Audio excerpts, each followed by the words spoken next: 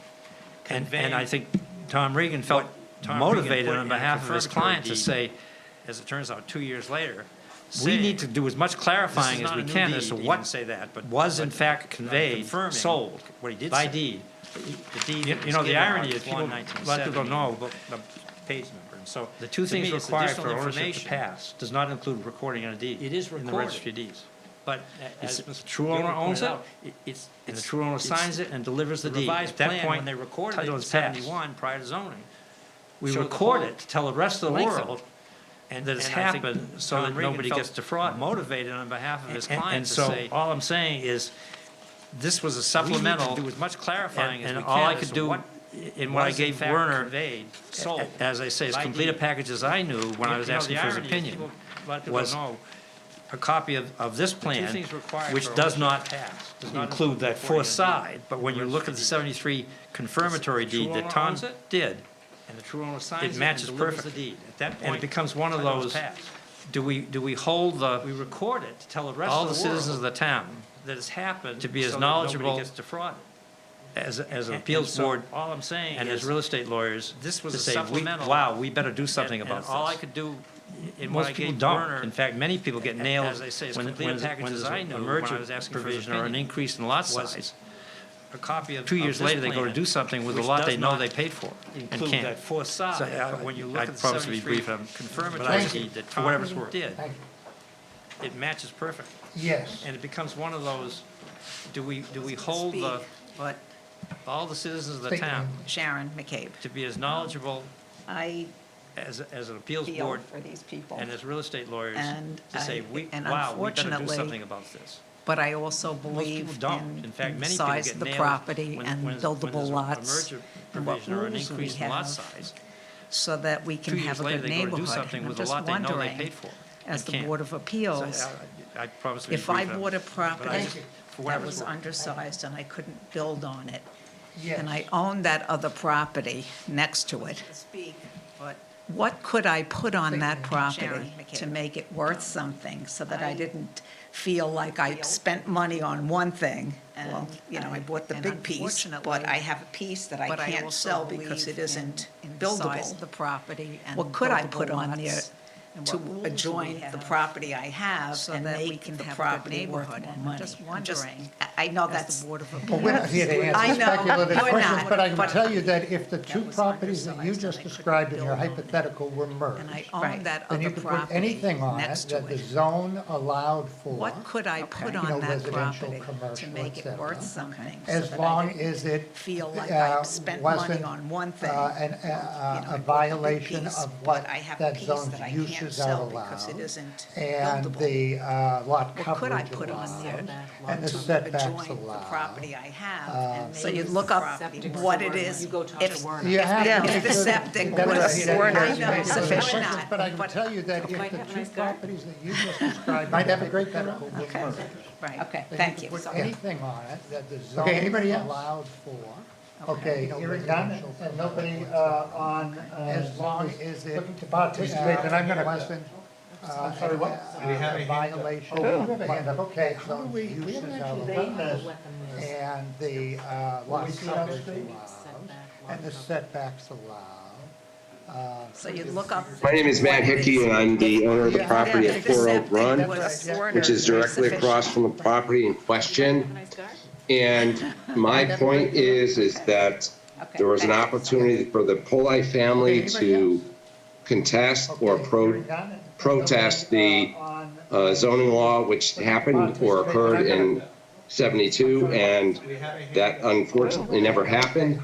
So I think what we have to do is deal with what the issue is right now, and that is the lot size.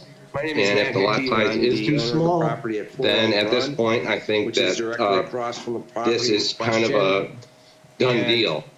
I don't think that property is subdividable at this point, and at this point, I think we should just rule in favor of what the zoning laws are currently. Thank you. 72, and that unfortunately never happened. So I think what we have to do is deal with what the Matt, that was issue Matt. is right now, and that is There's the another lot hand raised. size. No. And if the Oh, lot no, size okay. is too small, Then, then at this That point, said, I I'm gonna think close the public that hearing.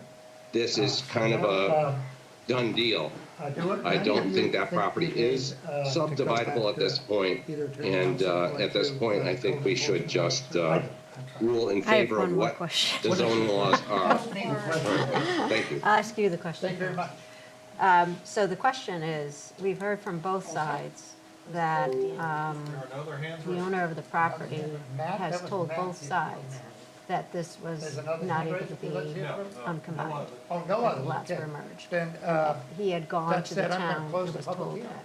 And so I don't know if there is any record of that, but it is, you know, we have heard both verbals from, yeah, I think we can safely assume that it's just verbal. Right. okay, I have And I one think more if there's question. written record, I think the files with regard to I'll this ask you the property have question. been extensively Um, reviewed. So the question is, And, we heard from yeah, both that would have sides shown if that that was, the owner of the a matter of property record. has told both sides Okay, so that now, this we was can not relax able to a be bit. uncombined, We're, that the lots were merged. this is our And he deliberation had gone stage, to the so town we and need to was told figure that. out And so I don't know if there is any record of that. where we're but gonna it go with is, this. You know, we have So I heard think, both verbals. I had a lot of thoughts on this, but I didn't wanna kinda. Yeah, I think we could say for all of mine out there. Right. Okay. And I think Yeah, if go there's ahead. written record, I think the files with regard to this property have been extensively reviewed. Okay, perfect. That would have shown if that was. When you look at the original deed. Okay. Okay, so now. Well, first of all, let me say that I think that the town's regulations are dispositive of this. We need to figure out. I think that the answer to the question is resolved by looking at the provisions of the ordinance that Warner cited. Because those provisions apply to pre-ordinance lots, regardless of size. They're designed in effect for that purpose. And I think that Warner's analysis is spot on. When you review where he inserted in parenthetical, yes or no after each provision as to whether does this lot meet this or not meet this. I concur with everything that he did by looking at my own personal, for the record, I used to be a Warner sister. Because those provisions. We won't hold that against you. I don't hold that against you.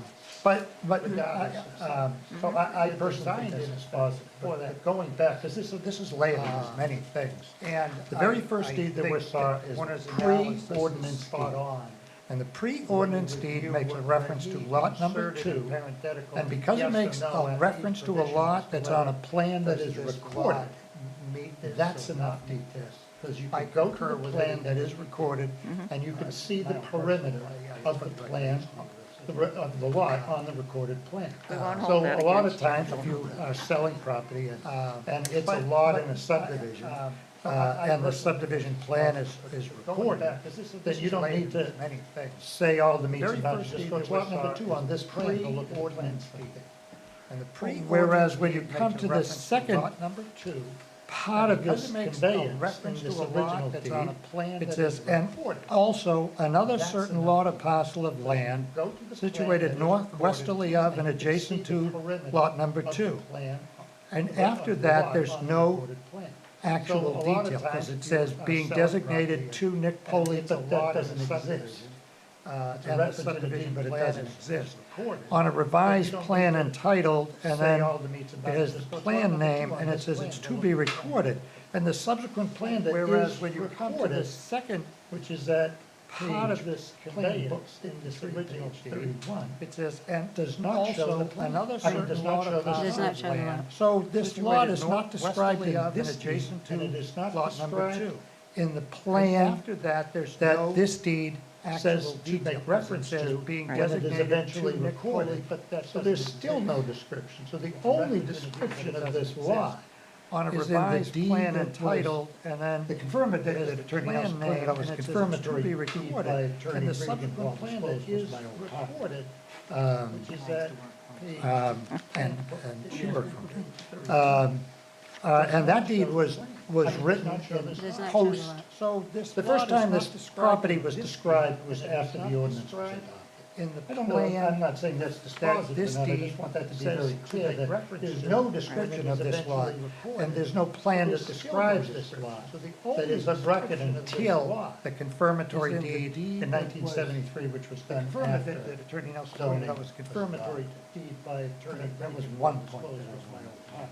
And then, again, I concur with Attorney Nelson that tax records are not dispositive.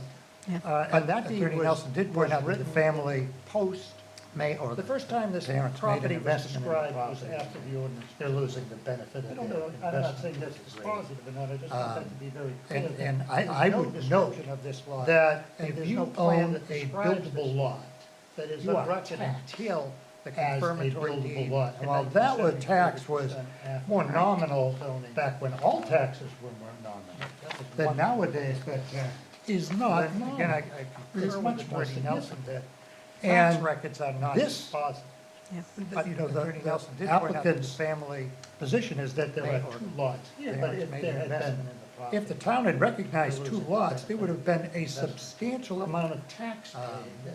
And on the second I lot, would because note two that together if you own is a taxed much buildable lower lot, than you are two taxed separate Right. as a buildable And so lot. there's While been that a tax was more I'm nominal. just noting that back from a when fiscal all point of taxes view, that there's been, I would think to be a that significant nowadays savings, that that is for not 50 normal. years, there has not It's been much a more tax significant. accruing on And this second lot. this, As a you know, buildable the lot. the applicant's Um, position is that there are two lots here, but if there had And been, then I would if the town had go recognized to two the, lots, it would have been I'm a really telling you everything, substantial I think amount I've of given a tax lot of thought to this.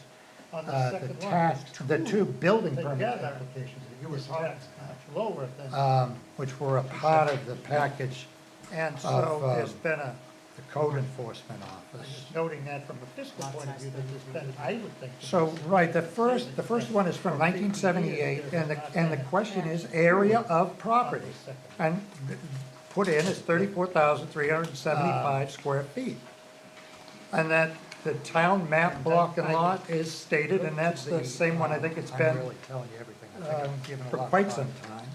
And the purpose of this building permit was for build a new two-bedroom dwelling as per plan submitted. So So this was the original, this was to build the house, the original homestead of the family.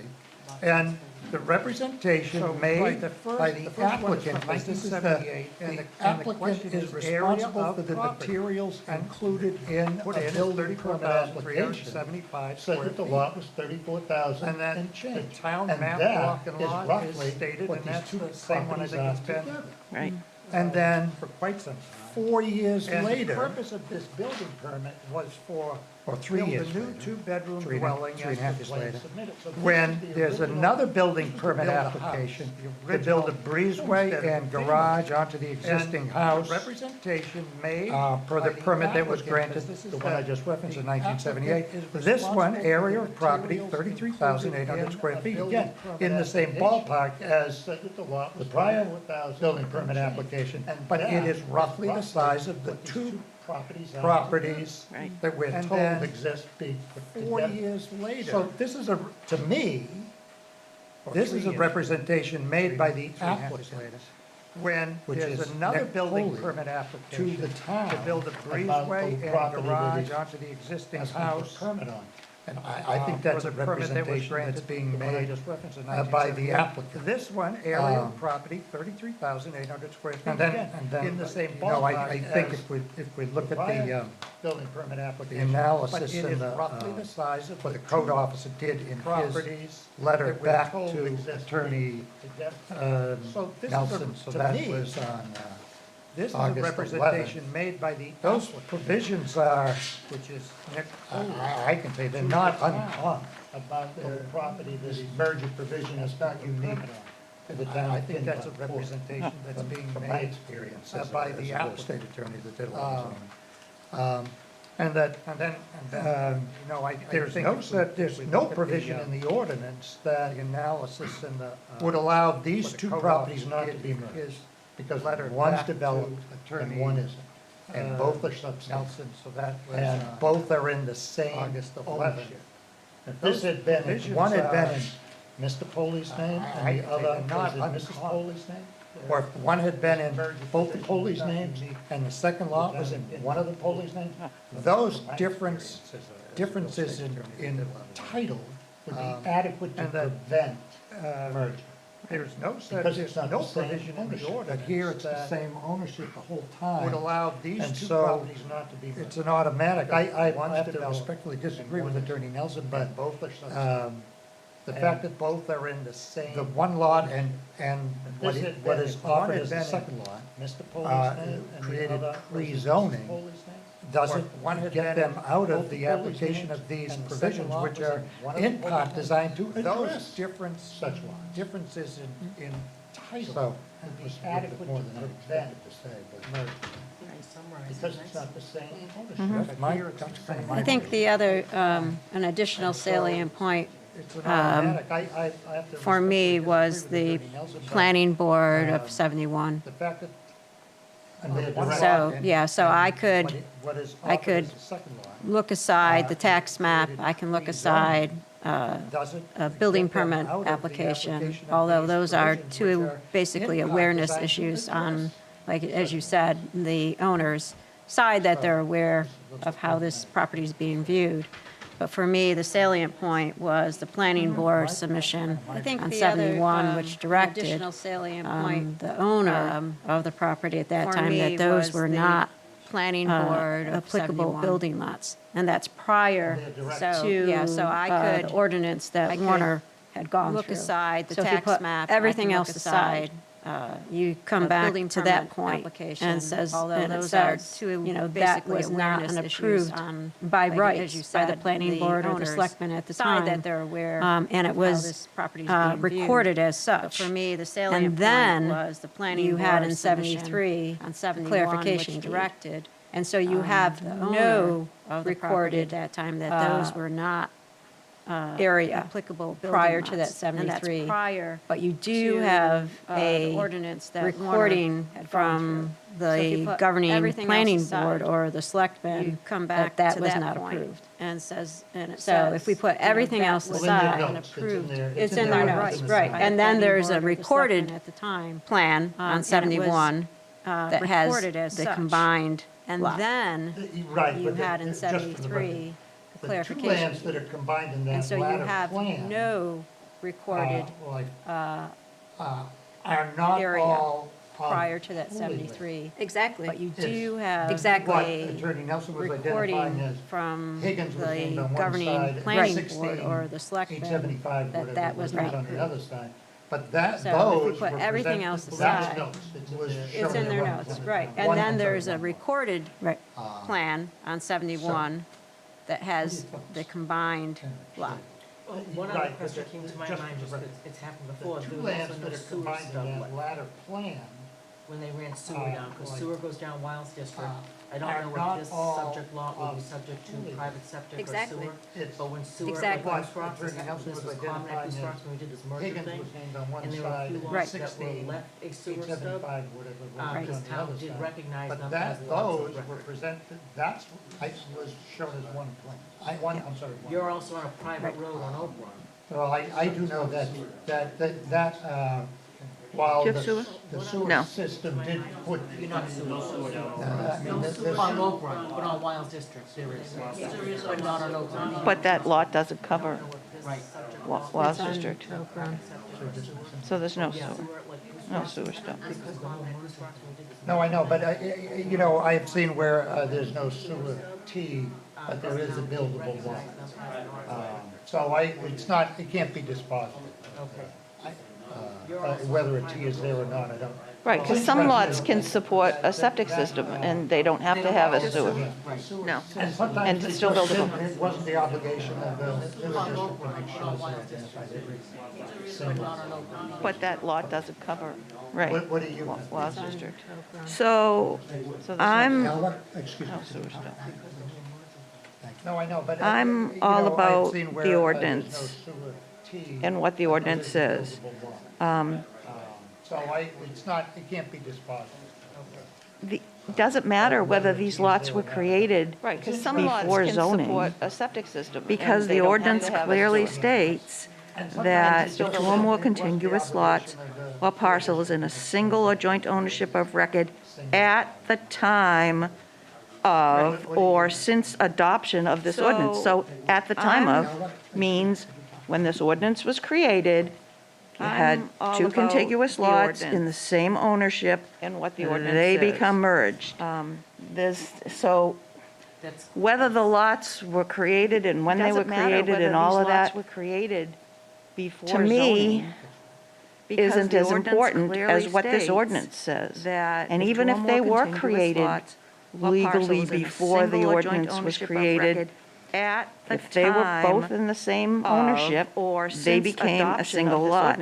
And Attorney Nelson said himself that he has done two contiguous lots in the same ownership. Deed changes to put lots in different people's names so that they didn't become combined. And when they were created and all of that, that's what the police should have done. To me, and they didn't do it, so. As what this ordinance says. For me, it's all about what the ordinance says. Legally before the ordinance was created. You got anything else down there? If they were both in the same ownership, Okay. they became a single lot. And Anything, Michelle? Attorney Nelson said All right, himself that he think it has was done, noted anecdotally that, for the folks deed that, changes to did, put lots in come different up and people's speak, names so that they didn't become I combined. made notes that, And that's what the police should have done. read it, said that, And they didn't do it, so for me, it's all about what the ordinance says. that Nick had come up, Mr. Poley had come up to the town to try to get a determination that he could build on that second lot, but he could never get an answer that he could. For the folks that did come up and speak, I made notes. I'm sorry, I'm just quoting the witness. But verbal doesn't matter. Linda said something similar to that in the leach. So I think that shows there's some consistency there between two people that are come up to the completely separate in their relationship to try to get a determination that he could build on that second lot. But they have nothing from the town that says they could have built in That's right. without without something. I'm We sorry, can't just take what right. someone said prior. But So, verbal doesn't matter. Linda said something similar to that. But that's not, as you said, that's an anecdotal, There's some consistency that's not a there. deciding factor. It's not a deciding Right, factor. that's just anecdotal, verbal statement, yep. Completely separate in their relationship.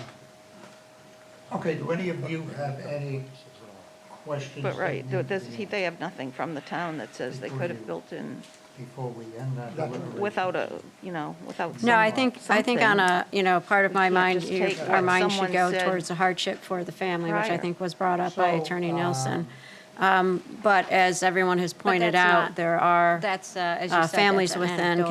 Kennebunkport that That's not a have, deciding you know, It's not a deciding Right, that's as April just pointed out, there's anecdotal. families in Verbal statement. Kennebunkport that had gone through some processes so that they would not be caught up in this ordinance. Okay, do any of you And have there's any also, questions? as you pointed out, there's been usage of this land, for multiple decades. So I don't feel on a, part that of my mind, we're at a our point mind where should we go are towards the doing hardship for the considerable family, which I think was damage, brought up by Attorney Nelson. Well, But as everyone if we has were talking pointed out, hardship there for the are, family, it would be for families Mr. and within Mrs. Kennebunkport Foley. Exactly, that which- had, Not for their you know, children. Right, exactly, to as the April point. pointed out, there's That families is in already That Kennebunkport would, passed. that had might gone have been Right. a consideration for them, so that but they it's would not passed. be caught up Right, in this right. ordinance. right. And there's also, I mean, as you we're pointed out, governed by the- there's been we're usage of governed this by the land. ordinance. Exactly. We really need to, For multiple our decisions decades. So have I to be don't consistent feel with how we that as the we're body at a point interpret where the we are law. doing The ordinance. considerable And, damage. and the only time that we really consider Well, hardship if we were talking is when hardship for the somebody's applying family, for it would be for variance. Mr. and Right. Mrs. And then we're Foley. Exactly, entitled which- to, Not but for then their even when we children. consider Right, exactly, hardship, to the point. uh, That is under the already various- passed. That various might have been variance Right. a tests. consideration We for gotta them, But but, it's go passed. by right. Right. how hardship has Right. been interpreted by the Maine Supreme Court. Right, which is pretty almost narrow. impossible. Right, but I was just addressing, No, I agree. I was making sure that we Our covered decisions have to Attorney be Nelson's consistent with point how we as the body that he was interpret bringing the law. forward, Yes. right?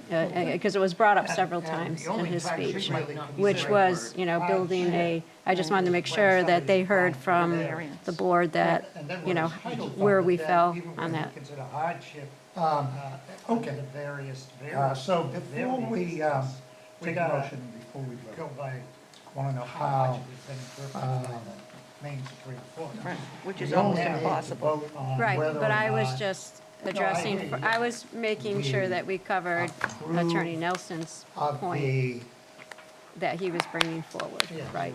Because it was brought up several The times administrative in his speech, We'll- which we'll- was, when we vote, building we'll I either just wanted to make vote, sure that they heard in from favor the of the board that, administrative appeal, where we fell which on would be that.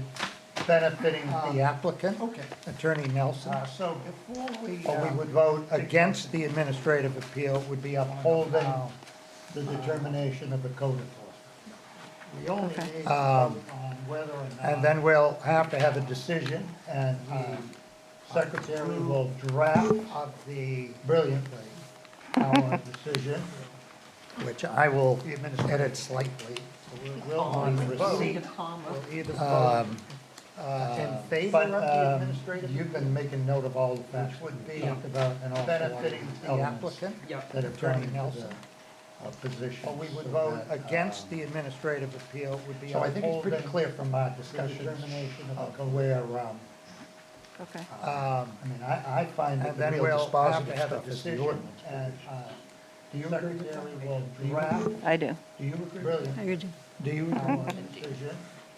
Which I will, I agree with that. I do agree. So I think that that is the most, there's a lot of other elements to this. I don't find any of them actually in conflict with the decision that we've come to under the terms of the ordinance itself as presented. So I think it's pretty clear from our discussions. Okay, so I'll make the motion. There you go. Okay, I mean, I find that the real dispositive stuff is the ordinance, but I don't want to make them in the future, this is just to help on. I do. It will be motion makers. And they're not too distant future, but I would move. So I think that that is the most. That the board. There's a lot of other elements to this. Deny the administrative appeal the decision that we've come to under the estate of Joanne Poley. Okay, so I'll make the motion. There you go. My Attorney Nelson, who also is a personal. But I don't want to make him upset, just take it to help on.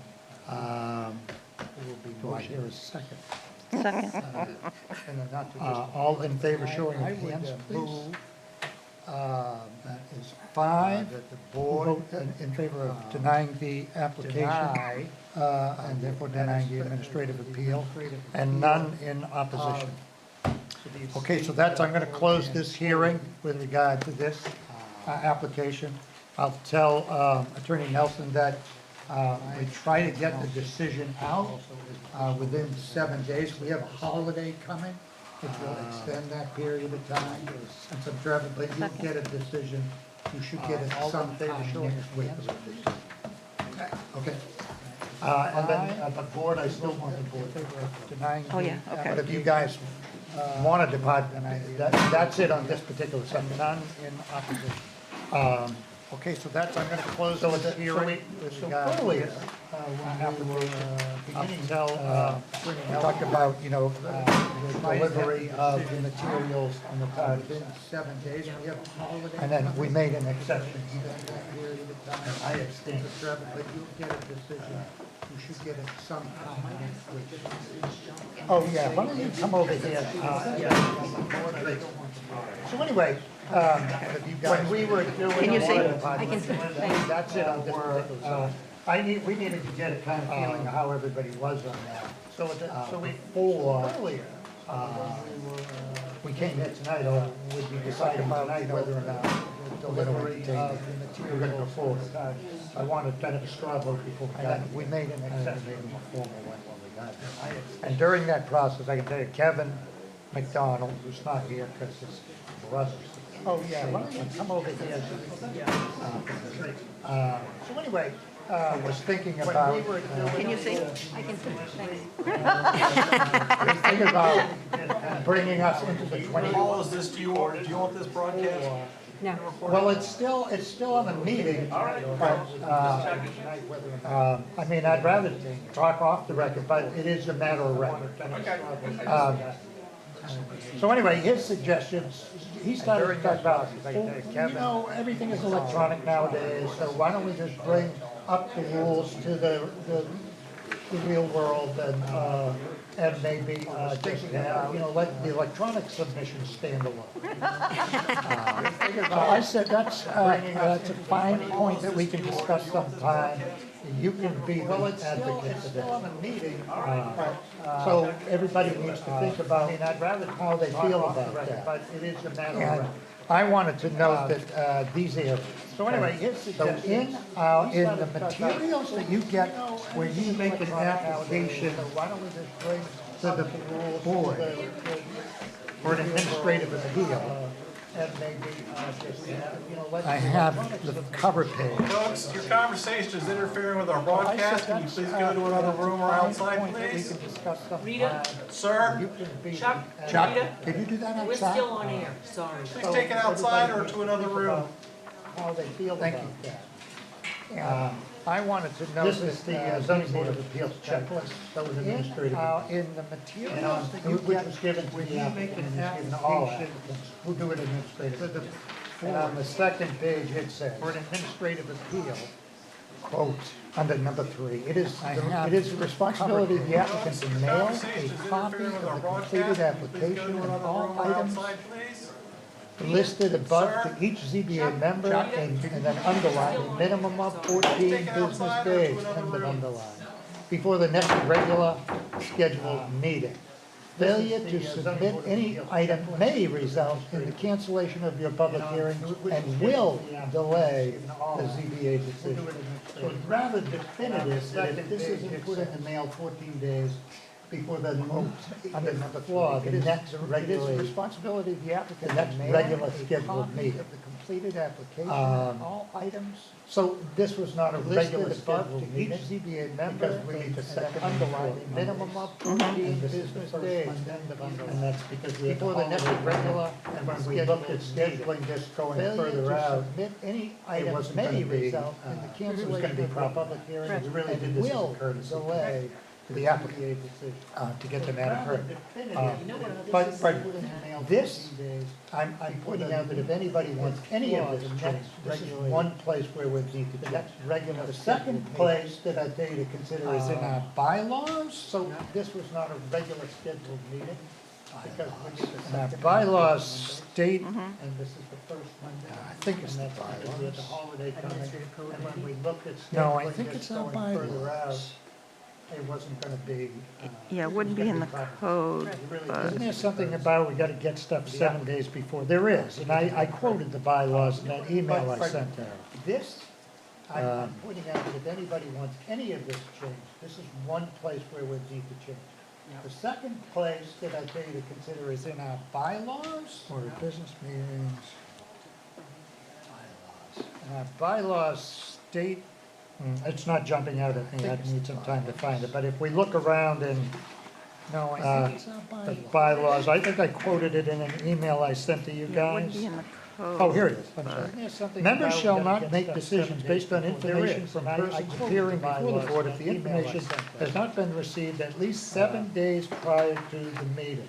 That's our bylaws, so that's why I realized that maybe some parties were not super familiar with that requirement or super good at submitting things in timely fashion. So I sent an email to this effect, quoting this, but if we look around other bylaws, I think I quoted it in a email I sent to you guys, to Attorney Nelson. Oh, here it is. Right. Members shall not make decisions based on information from persons. So that's the second if the information deadline of submission. Now, I like that. I like we gotta get something to be submitted 7 days prior. I think though, we might need to highlight it Right. in the administrative appeal and in any other appeal, any other matter that comes before the board. You can make an email to this, But I have to do the minutes, this will be on our other, minutes. well, this will be in our minutes, but just Okay.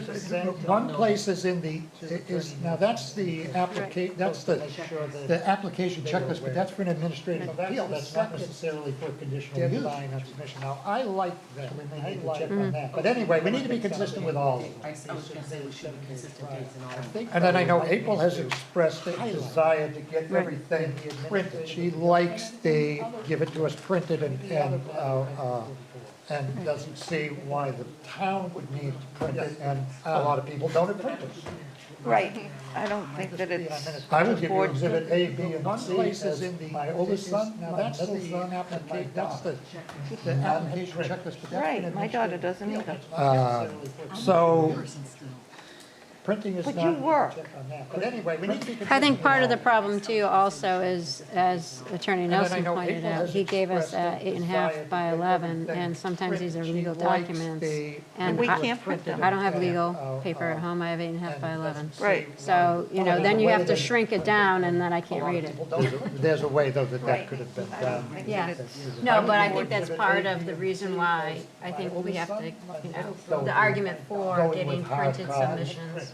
So, yeah, anyway. I don't think it should be up to us to uh, print that stuff out. So, well, no, I agree, I'm not disagreeing with you. work. I'm not saying I agree, but I don't disagree. I think part of the problem too also But what I want to is, say is as that Attorney all I Nelson want is pointed we out, need he to have gave us consistency 8.5 on by each of the 11, and applications. sometimes these are Yep. legal documents. And we need We consistency can't print between I don't these have legal checklists paper at and home. our I have 8.5 by bylaws 11. and our Right. track. So, you know, then you I have just to wanna shrink get it here, down we and want then to have it all, there's a way though that could. So we'll pick this up as. No, but I think that's next part time we of the have reason a why I Meeting, think we'll we have have to- other business on the agenda. The argument for that we getting remember printed how to submissions. see it. So I anyway, don't think it should be up to coming us out, to print and that then this stuff will out. be under No, that. I agree, I And will we'll not disagree with you. Or at least have a more full discussion when But somebody what I is want willing to to. say is that all I want is, we need to have consistency.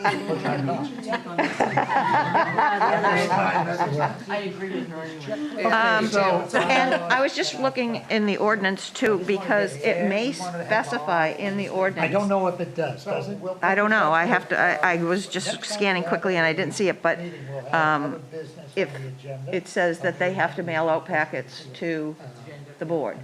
I don't know if this will be under Yeah. that. I think it. But I think it might too, but I didn't. Administrative appeal checklist language came out of the blue. I think it probably came from the.